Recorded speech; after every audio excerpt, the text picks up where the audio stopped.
ভারতগামী যাত্রী সংকটে দেশের এয়ারলাইন্স খাত। আর এতে আগামী 16 সেপ্টেম্বর থেকে কলকাতার ফ্লাইট সাময়িক বন্ধের ঘোষণা দিয়েছে নভো এয়ার।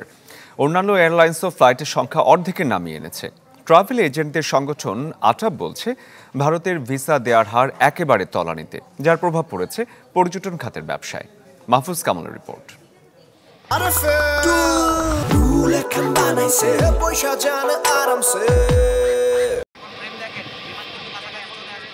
ভ্রমণ, শিক্ষা ও চিকিৎসা ইস্যুতে ভারতে যাতায়াত করেন অনেক বাংলাদেশি।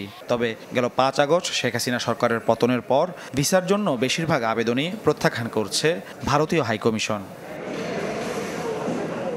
দেশটির এমন সিদ্ধান্তে নেতিবাচক প্রভাব পড়েছে বাংলাদেশের সাথে উড়োজাহাজ চলাচলে। বিমান বাংলাদেশ এয়ারলাইন্স জানায়, এতদিন কলকাতায় তাদের দৈনিক 2টি ফ্লাইট থাকলেও এখন 1টিতে নেমেছে। আর দিল্লি ও চেন্নাইতে সপ্তাহে 3টি ফ্লাইটের বদলে পরিচালিত হচ্ছে 1টি। ইউএস বাংলা এয়ারলাইন্স বলছে, ঢাকা কলকাতা রুটে সপ্তাহে তাদের 14টি ফ্লাইট এখন নেমেছে 6টিতে। আর ঢাকা চেন্নাই রুটে 11টি ফ্লাইটের বদলে এখন চলছে 5টি। এছাড়া বন্ধ হয়ে গেছে চট্টগ্রাম কলকাতা ফ্লাইট।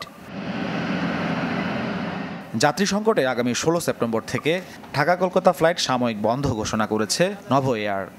এখন যে লেভেলে আসছে পার ডে প্যাসেঞ্জার, সেটা দিয়ে যে একটা ইন্টারন্যাশনাল ফ্লাইট করার যে খরচ, বরাবর কলকাতাতে আমাদের 30-40 লাখ টাকা করে মানে লস হয় প্রতি মাসে। কিন্তু এখন যেটা, এটা প্রায় 1 কোটি টাকার মতো চলে আসছে লস, যেটা আমাদের জন্য বিয়ারেবল না। আমরা সেই জন্য কলকাতা বন্ধ করে দেওয়ার, যদি পরিস্থিতির কখনো উন্নতি হয় তখন আমরা আবার শুরু করব।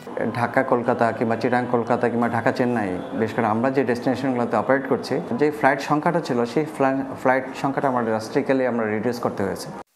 ট্রাভেল এজেন্টদের সংগঠন আটাব বলছে, ভারত ভিসা দেওয়ার হার না বাড়ালে বড় লোকসানের মুখে পড়বে সংশ্লিষ্ট ব্যবসায়ীরা।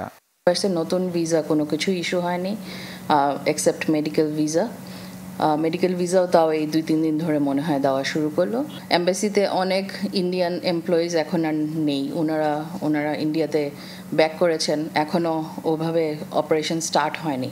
বাট আমাদের মনে হচ্ছে না এটা নেক্সট কয়েক মাসের মধ্যে, 2-3 মাসের মধ্যে রেগুলারাইজ পর্যায়ে আসবে।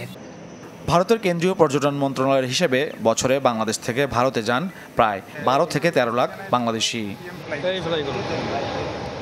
মাহফুজ কামাল, চ্যানেল 24, ঢাকা।